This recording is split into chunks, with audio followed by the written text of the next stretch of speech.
السلام علیکم ورحمۃ اللہ وبرکاتہ۔ بسم اللہ الرحمن الرحیم۔ آئیے آج ہم سب مل کر پارہ نمبر 28 کا آغاز کرتے ہیں اور دیکھتے ہیں کہ اللہ سبحانہ تعالیٰ نے اس میں ہمارے لیے کیا فرمایا۔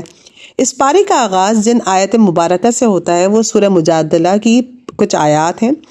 وہ کچھ یوں ہیں کہ اے نبی صلی اللہ علیہ وسلم، اللہ نے اس عورت کی بات سن لی جو اپنے خاوند کے متعلق آپ سے جھگڑ رہی تھی اور وہ اللہ سے شکوہ کر رہی تھی، اور اللہ تم دونوں کی گفتگو سن رہا تھا۔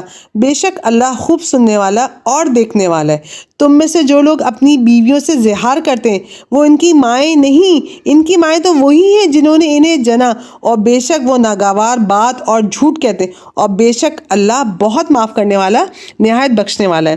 اب یہاں زہار کا مطلب بتایا جا رہا ہے کہ بیوی کو یہ کہہ دینا کہ تیری پیٹھ میرے لیے میری ماں کی پیٹھ کی طرح ہے، یا یوں کہہ دیں کہ جو مجھ پر میری ماں یعنی تو مجھ پر میری ماں کی طرح حرام ہے۔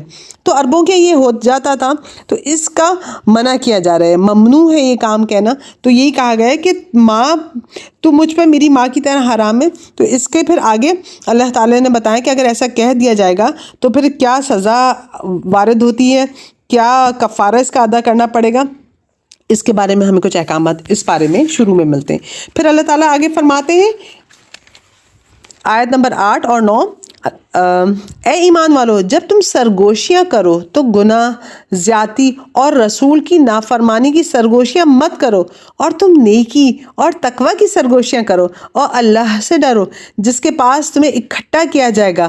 بری سرگوشی تو یہ ہے کہ شیطان کی طرف سے، تاکہ وہ ایمان والوں کو غمگین کر دے، اور وہ انہیں کوئی ضرر نہیں پہنچا سکتا مگر اللہ کے حکم سے، اور مومنوں کو چاہیے کہ اللہ ہی پہ توکل کریں۔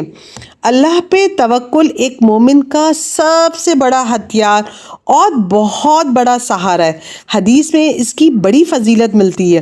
چنانچہ رسول صلی اللہ علیہ وسلم نے فرمایا، میری امت کے 70,000 افراد بغیر حساب کتاب کے جنت میں جائیں گے، اور یہ وہ لوگ ہوں گے جو دم نہیں کرواتے، نہ شگن یعنی فعل بد لیتے، اور وہ اپنے اللہ پر توکل کرتے ہیں۔ اب کرنا یہی تو ہے کہ ہمیں توکل کرنا ہے، ہمیں اللہ پہ اتنا کامل بھروسہ ہونا چاہیے کہ ہمیں فکر ہی نہ ہو، کوئی پریشانی اگر آئے بھی تو اللہ سے رجوع کرنا ہے، اور انشاءاللہ جب آپ اللہ سے رجوع کر لیں گے تو آپ کو اپنے مسئلوں کے حل بھی ملیں گے۔ آگے سورہ حشر کی بہت خوبصورت آیات ہیں، وہ کچھ یوں ہے، اور وہی ہے جس کے سوا کوئی معبود نہیں، یعنی تمہارا رب اللہ، وہ غیب اور حاضر کا جاننے والا ہے، وہ رحمان ہے، وہ رحیم ہے۔ اللہ وہ ہستی ہے کہ اس کے سوا کوئی معبود نہیں، وہ بادشاہ ہے، نہایت پاک، سلامتی والا، امن دینے والا، نگہبان، زبردست، زور آور، بڑائی والا۔ پاک ہے اللہ اس سے جو وہ شرک کرتے ہیں۔ وہ اللہ ہے، خالق ہے، موجد، صورت گر، اسی کے لیے اسماء الحسنہ، اسی کی تسبیح پڑھتے ہیں۔ جو چیز آسمان و زمین میں وہ غالب اور خوب حکمت والا ہے، یعنی اللہ تعالیٰ کے لیے ہی اسماء الحسنہ ہیں، خوبصورت نام، کہ ہم اللہ کو ان ناموں کے ساتھ پکاریں۔ اور ایک اور حدیث میں ہمیں پتہ چلتا ہے کہ جن کو اللہ تعالیٰ کے یہ تمام تر نام یاد ہوں گے تو اس کے لیے بھی جنت ہے۔ تو اللہ کرے کہ ہم اللہ تعالیٰ کو ان خوبصورت ناموں کے ساتھ پکاریں۔ آگے اسی پارے میں ایک اور سورت ملتی ہے، سورہ الجمعہ۔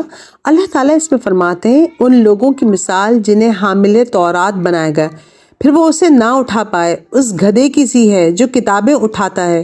بری مثال ہے اس قوم کی جنہوں نے اللہ کی آیات کو جھٹلایا، اور اللہ ظالم قوم کو ہدایت نہیں دیتا۔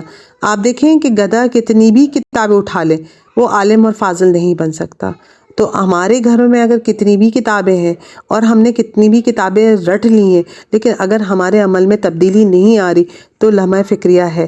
اللہ تعالیٰ اسی صورت میں اختتام میں فرماتے ہیں، اے ایمان والو، جب اذان دی جائے نماز کے لیے یعنی جمعے کے دن تو تم اللہ کے ذکر کی طرف دوڑو اور خرید و فروخت کرنا چھوڑ دو، یہ تمہارے لیے بہتر ہے اگر تم جانتے ہو۔ پھر جب نماز پوری ہو جائے تو تم زمین میں پھیل جاؤ اور اللہ کا فضل تلاش کرو، اور اللہ کو کثرت سے یاد کرو، شاید تم فلاح پاؤ۔ جمعے کی نماز پہ زور دیا جا رہا ہے کہ اللہ تعالیٰ کی طرف دوڑنا ہے اور یہ خرید و فروخت چھوڑ دینی ہے، اور پھر جب ہم نماز پڑھ لیں تو واپس اپنے کاموں میں لگ جائیں.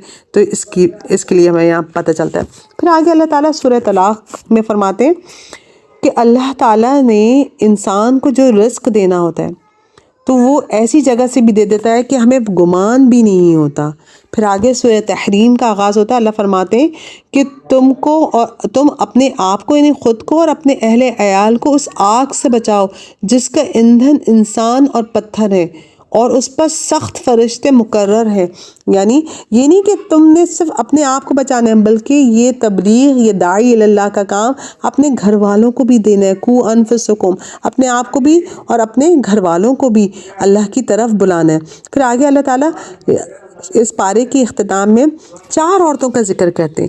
2 عورتیں وہ جو پیغمبروں کی وائفز تھیں لیکن انہوں نے اللہ تعالیٰ کے احکامات کی پاسداری نہیں کی. ان میں سے ایک نوح علیہ السلام کی وائف تھی اور ایک لوط علیہ السلام کی وائف. یہ دونوں پیچھے رہ گئے اور پیغمبر ہونے کے باوجود بھی یہ اپنی وائفز کو نہیں بچا سکے. اور پھر 2 اور ڈیفرنٹ عورتیں تھیں جنہوں نے اللہ کی اطاعت کی. ان میں سے ایک تو فرعون کی وائف تھی حضرت آسیہ. وہ اللہ تعالیٰ سے دعا کرتی ہیں رب ابن لی عندک بیتا فی الجنہ، کہ اللہ مجھے اپنے پاس جنت میں گھر دینا.